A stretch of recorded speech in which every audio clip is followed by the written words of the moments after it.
Barry and Amina are from the Adelaide Business School, Entrepreneurship, Commercialisation and Innovation Centre at the University of Adelaide in South Australia. They'll be talking about the application of action learning, action research to facilitate the adult learning experiences of international students in an Australian university. So, Barry and Amina, over to you. Yeah, thank you. I just shared my screen. Can you see it? Yep. Yeah. All yes, good all here. good. Yeah. So, welcome everybody. Greetings from Adelaide, where it's coming up to 34 degrees, and I've just been zooming to someone in America up in the mountains somewhere, and heavy snow is falling. I kind of love this, but I still struggle with the technology. And I'm glad Amina is here, because we've enjoyed a strong working partnership for several years now. First of all, as one of my star PhD students looking at complex systems. And then we collaborated on this project. And so I'm very happy to share it with her in every way. Before giving the presentation, the title is not exactly as you put it. Yours is probably more correct than ours, but it expresses the range of things that we were trying to do. But I wanted to mention in passing that I've had 4 PhDs that I've supervised using action learning and action research, 3 of them in Hong Kong and just over the border in Shenzhen. And they were very good projects to be supervising, and the business outcomes were terrific for a karaoke business, a food company, and Kone, the elevator and escalator company. So a very wide range of industry applications, and with very good business outcomes. But what I've always liked about ALAR is its bottom-up and empowering approach to organizational change. And we decided as an experiment not to talk about organizational change as such, but personal and individual change, both as a group of young Indonesian early career people, as individuals and as a group. So it was very much an experiment to see whether the ALAR could complement and support our approach to adult learning. And of course, the outcomes were good, but there was another agenda. So first of all, you could say it was about learning facilitation. And secondly, we were using it consciously as a strategic means of supporting a partnership with an Indonesian university, and through them dealing indirectly, I have to say, with the Ministry of Industry in Jakarta. And later in my travels to Aceh, taking ALAR to them and trying to persuade them to see the value of it as a tool for change, organizational change, but also as a way of facilitating learning. So right from the very outset, as this slide here shows, we had a very distinct and explicit approach insofar as that we always argued that for international students in particular, we should custom design programs that expose them to a new learning experience, taking them out of their familiar knowledge zone. That was an important principle for us, and we decided that we would be doing this by using small-scale applied research project using the case study method, and behind it interpretive methodology so that they were learning new things in a different way. Let me quickly add, and I'll say it again later, these were science-trained graduates in agricultural sciences, and they were unfamiliar with case study and the whole idea of interpretive research methodology. So it was a bold new learning experience for them.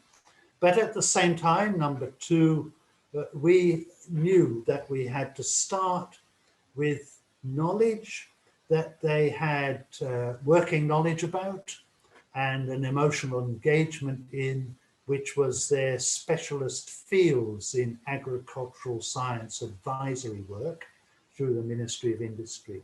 So they brought together this argument by saying we were going to research Indonesian agricultural commodities moving from upstream to downstream development, the value adding process.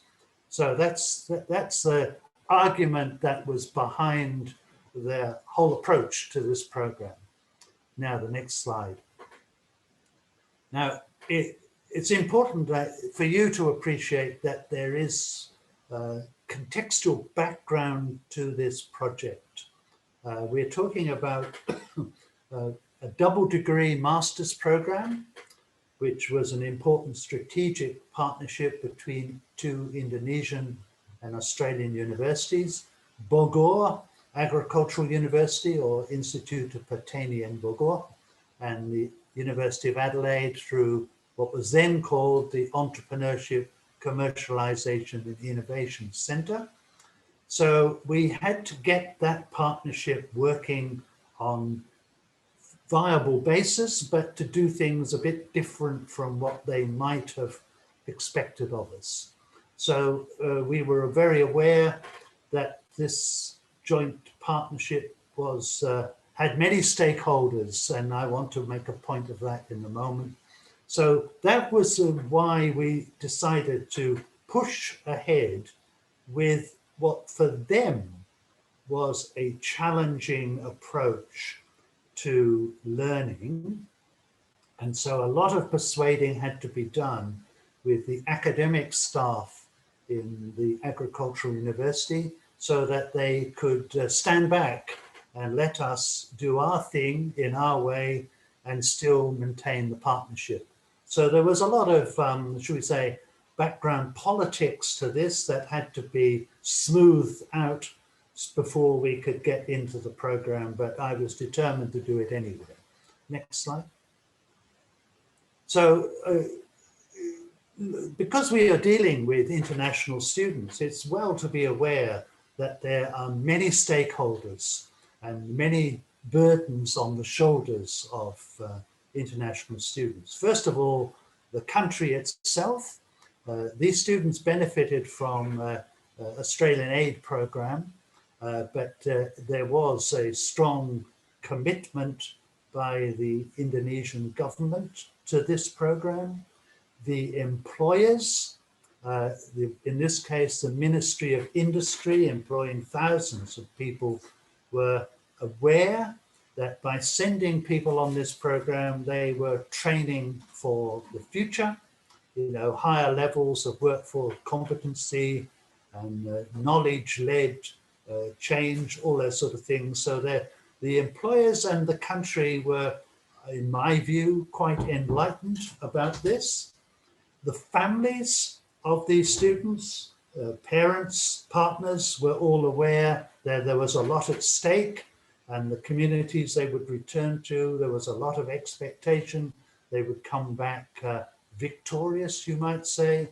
The universities, as I've just said, were engaged in a joint program, and they hadn't done this before. So this was a foundational experience for them. And finally, the international students themselves. And I'll switch to that because that's important to elaborate that a little bit further. Amina, next slide. So we were aware right from the very beginning that there was a high level of expectation on the shoulders of the students, that they were expected, they knew, they were aware that they had to satisfy all these stakeholders one way or another, that the investment in their future development was a good one. This is fairly common, especially if you've got, in this case, a sponsored group of employees being sent by a ministry as a group to learn new things. They also had to meet the challenge of living in another country in a different socio-cultural environment. We're talking about Muslim Indonesians who carried their faith with them but had to adapt to multicultural Australia. They were aware that they had to meet the challenges of new learning, particularly because most Indonesian universities, unless I'm much mistaken, are top-down, teacher-centered, knowledge dominated. They weren't so familiar with our idea of the process itself. The learning process itself was just as important as acquiring new knowledge. And they also knew they were expected to transfer that new learning back into the workplace and continue their career development. And finally, there was a particular expectation on these ministry students, employees rather, that there was an implicit expectation they were going to be agents of change in the workplace and the wider community. There were big asks here, and all the students were very aware that the spotlight was on them. And that meant we had to do something different, but we had to carry them into this comfortably so that they could meet the challenge but not be threatened by it. And so that our learning methodology is important to explain here. Okay, let's move on. So we argued from the very beginning that new learning is central to the success of international higher education. We were using this topic to demonstrate it. So the design of the applied research project was intended to challenge the international students with new learning, and the emphasis was on new learning experiences considered as a practical way of ensuring a return on investment to all the stakeholders. So right from the very beginning, as I keep repeating, we had a very clear argument that we were putting to our partner university, not so much to my own colleagues, but certainly in the Indonesian context, there was a sense in which we were raising eyebrows and obliging them to go with us on a learning journey that was unfamiliar to them. Okay.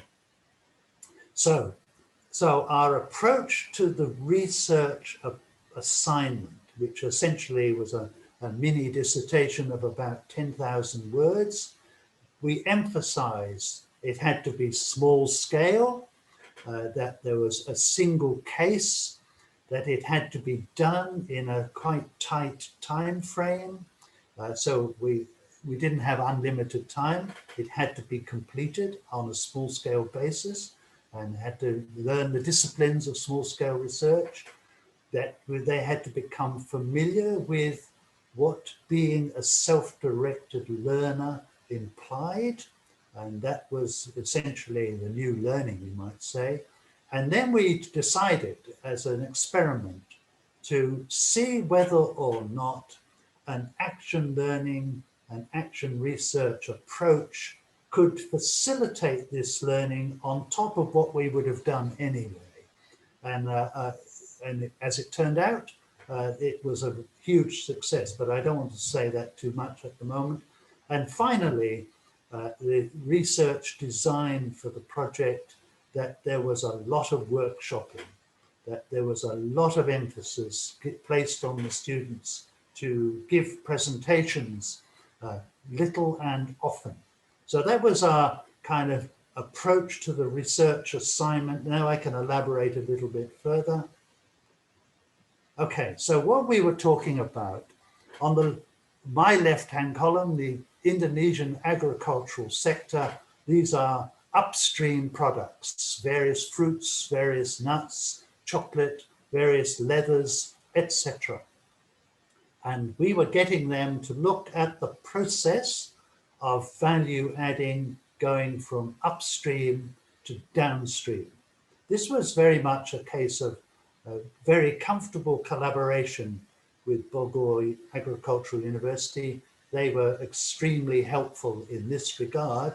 This is their territory after all. What we were getting the students to do, though, was not scientific research, but to, first of all, ask them to go to the case study that they have in mind and identify what is going on. What do they see as good practices, and what do they see as possible maybe room for improvement? We invited them first and foremost to talk to owner managers about what they saw as the good practices, the things that they could improve upon, the industry consultants, which in this case were often academics moonlighting or doubling up in their role, and of course people in the Ministry of Industry. There's a three-cornered relationship here, and we wanted to get three perspectives on the case so that we could share that knowledge. And the whole idea was for the students to, by doing this, identify how the product could be improved further, or how it had been improved well enough to be competitive in an international marketplace. But as we clearly showed, there was always room for improvement. And that was what they were learning to understand, you know, how to talk to people, how to find out what was going on by talking to people, and to look and observe and make judgments.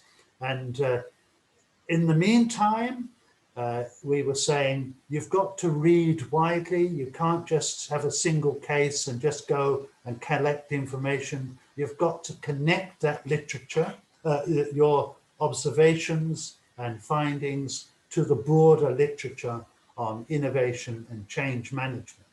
And they had to do this pretty much on their own with minimum guidance from us.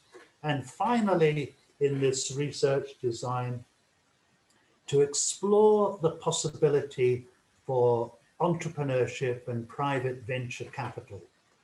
This was a new learning experience for the students. They were unfamiliar with this. They were house-trained civil servant bureaucrats. They didn't really see much room for a private sector investment capital, but we were, in a sense, enticing them to understand this and explore the possibilities of that. So that was our research project and the design of it, the thinking of it. I'll go on a little bit further.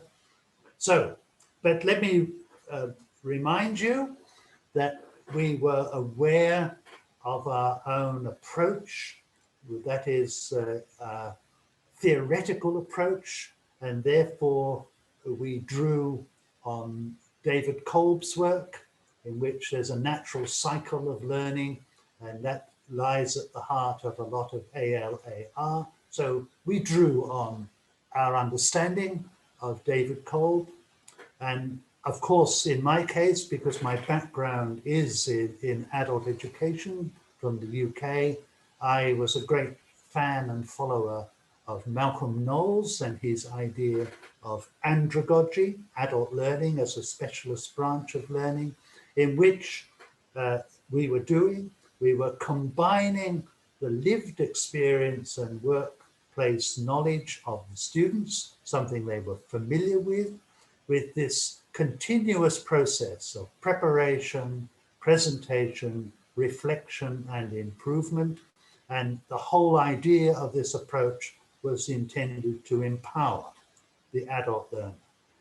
You might think that's nothing very special, but in the context of a standard Indonesian university, which is still very much dominated by the teacher, the lecturer, the professor, this idea of having ownership and control of the learning process yourself was very much a new learning experience with the students. And then, of course, we were aware of ALAR, and we followed not exactly, but a 5-cycle approach to the planning of this project from the very beginning. That is the initial stages, cycle 1, the planning stage, cycle 2, the practical action, the research field work, cycle 3. Cycle 4 was when they all came back from 8 weeks back in Indonesia over the Christmas break of 2014, going into 2015.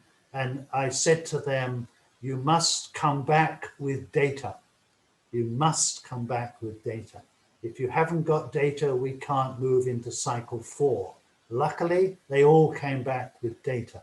And then that began our 4th and most intensive stage of this 5-cycle process, leading to the 5th one, the action, another action stage in which they were required by the Ministry of Education in Indonesia to convert their master's dissertation into a paper for conference presentation and publication.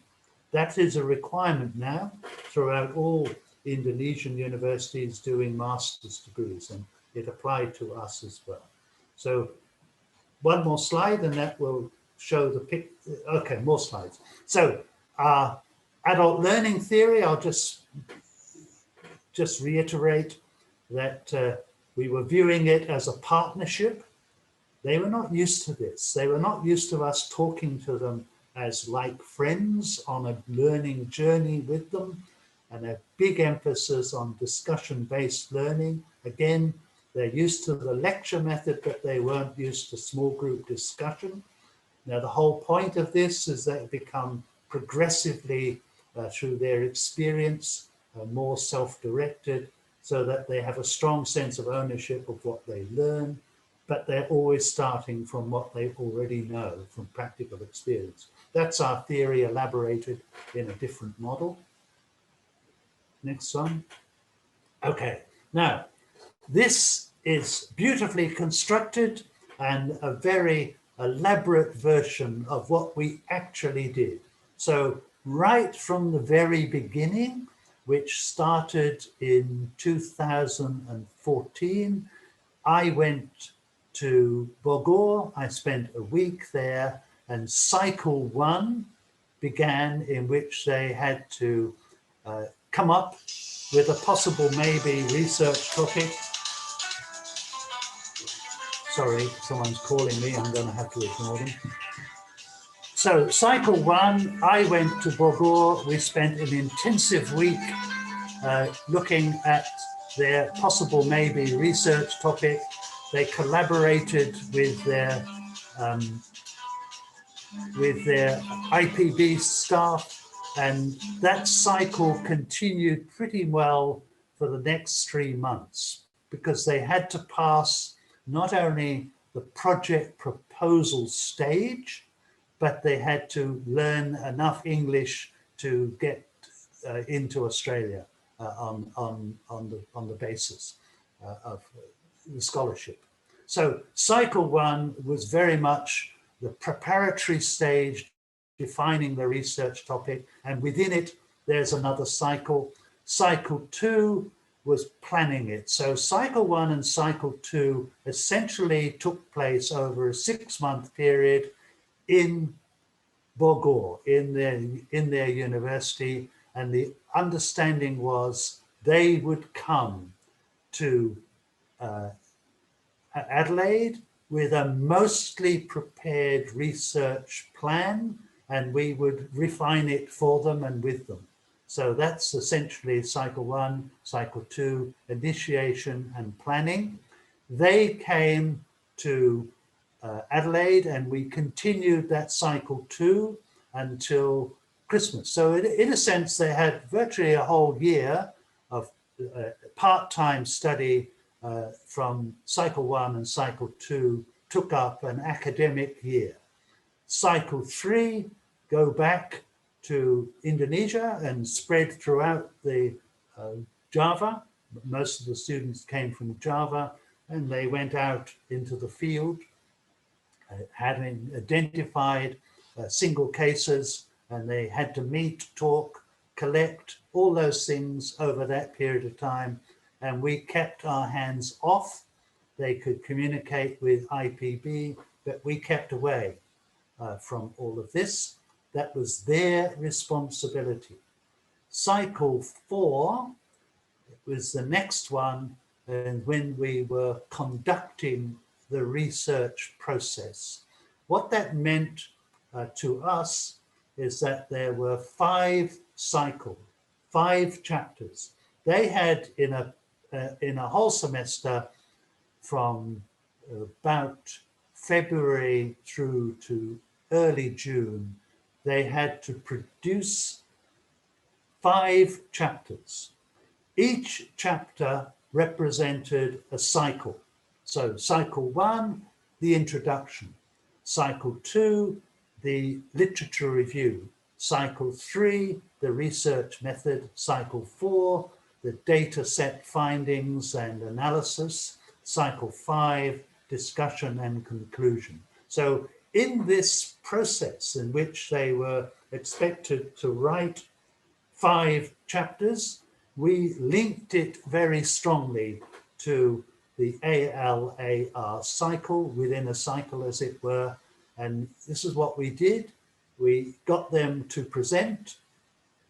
We split them into 2 groups. Each time they presented, can you go back to that next slide? That's the one. So let's look at chapter 1, the introduction. The 2 groups presented twice. So the first time, I'd say 2 or 3 slides, no more, everything done by slides. You've got to talk, you've got to explain, justify and defend what you're doing.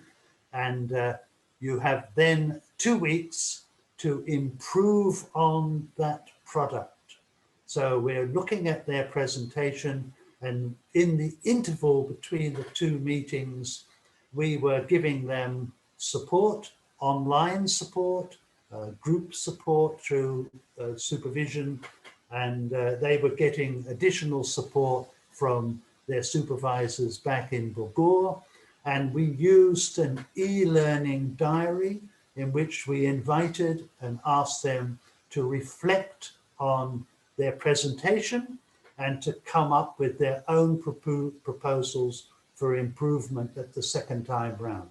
So each chapter was 1 cycle, and we said right from the start, you must finish that before you go to the next cycle. That was our discipline. So they had to write chapter 1, even if it might be draft, before they could go to chapter 2 and chapter 3 and chapter 4 and chapter 5. And that was our process model, which linked up with 5 different cycles that corresponded to the 5 different chapters.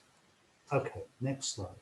So this is all we've said that already, regular workshops. Now, this is having done all that and seen it through to completion, which meant the Ministry of Industry paid for 15 academic staff from IPB to spend a week in Adelaide, in which they listened to and assessed on a joint basis with us the student presentations, the student dissertations.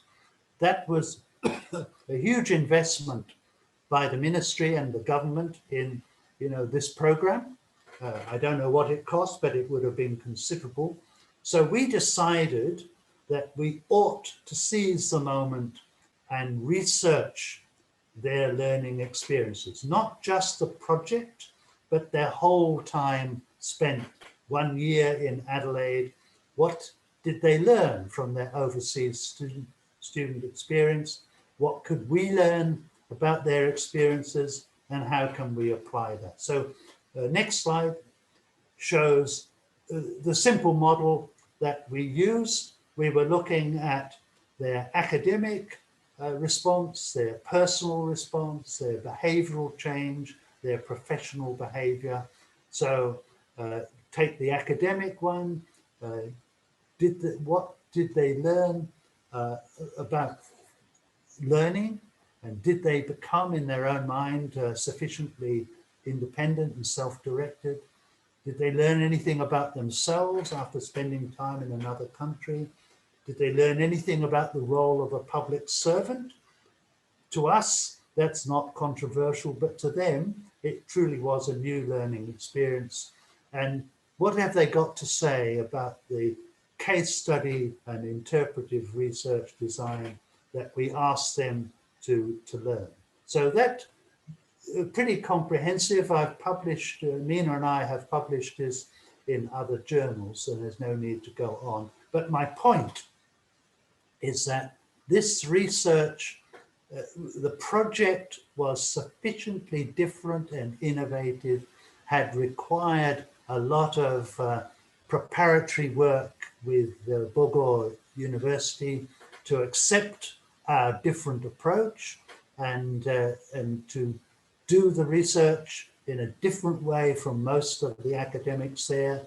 And therefore, because of its innovation and breaking new ground and all that, we decided that we ought to research the learning experiences of overseas students, because we knew that the Indonesian government were very interested in what we were doing, and they had the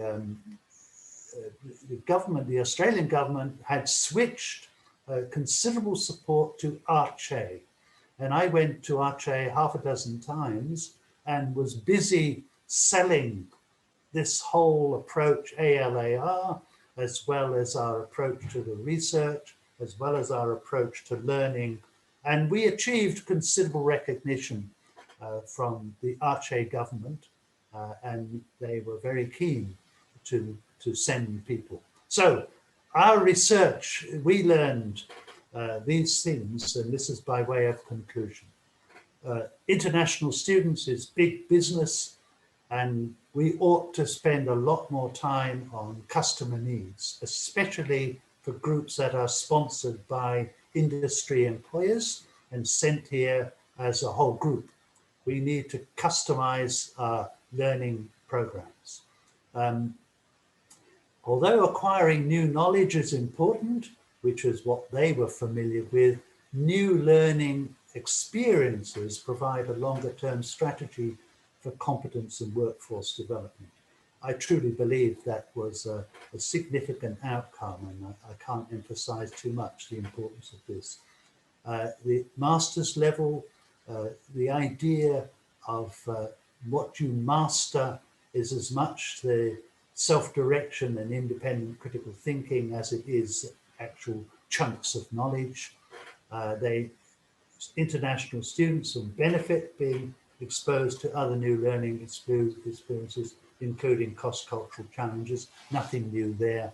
And knowledge workers of the future need to be global thinkers. So I hope this demonstrates what I intuitively felt from the very beginning, that as well as in getting the students to learn new things in a different way through our case study research project, that we could benefit in structuring that learning approach by applying the methodology that everyone is familiar with in ALAR.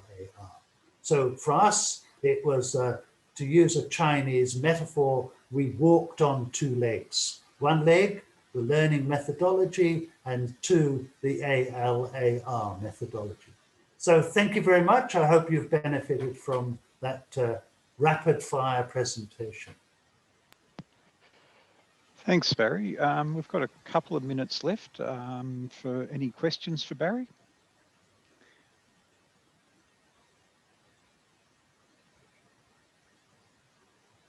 I've got a question for Barry. To what extent did the students on that program interact and work with each other? Hugely. They had to work as a group of 9. They lived and shared houses with each other. The whole group lived opposite me.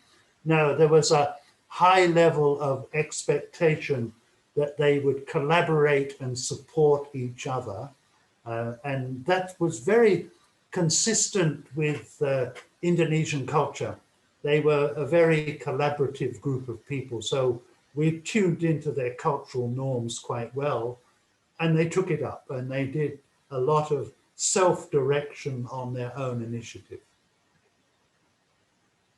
And perhaps a follow-up for that is culturally, how appealing is action learning to Indonesians compared to, say, Australians? Our group, we're talking about 18 people, all said that it was a very liberating experience. They loved the methodology. They liked our style and our approach, that kind of relaxed, informal Aussie way. It's very different in Indonesia. There's a sort of social distance thing. With us, they didn't have that social distance. We embraced them quite closely. But I know this in the context of China. Not so gregarious as the Indonesians, but I saw with my own eyes that if you expose them to this kind of methodology where collaboration is the norm, they rise to the occasion. And I saw this in a karaoke company, which was at that time threatened by SARS, and they had to reinvent themselves under very threatening economic and health conditions. So that even in the Chinese context, now the best testament I can think of, the Winghua company in Hong Kong, which is a very traditional Chinese food company, and it's everywhere, and it makes mooncakes, it makes lots of products. They are still using ALAR as a staff development methodology since 1997. I mean, I think that's some kind of record that they have so embedded it into their thinking about product improvement, organizational change, and organizational design, that it's a natural feature of their workforce culture. I think those are the best testaments I can think of. Yeah, but going back to Indonesian students, we had some level of resistance in the beginning because this approach was completely new for them. But when they got it, when they kind of understood what we were asking from them, I think it was like aha moment. And since then, they were trying to apply it as much as they could. So I think you just need to overcome this level of resistance because something new and change always any new stuff, any change is always difficult for people in the beginning, but as soon as they get it, it was good. And let me reinforce that, because the biggest resistance, I can say it quite candidly now, came from the IPB academics. And some, were so passionate about positivism that they couldn't possibly see any other way of doing it. They couldn't comprehend that case study interpretive methodology had any value whatsoever. And I had to, in a way, stare them down and insist. We're talking with the equivalent of the Pro-Vice Chancellor, the heads of schools. At first, they put up the biggest resistance, but I held my course, I wasn't deflected, and we persuaded. And in the end, they had to recognize they were coming to Australia, they were coming to a quite different culture from Indonesia. They had to let go of some of the rules that govern their behavior and let the students experience something different. And we got there. And in the end, I have to say, all those resistors came on board and readily embraced what we were doing. Dealing with the resistance. Okay, thanks, Barry and Amina. That was, again, as Yudita says, an enriching presentation. I think that's very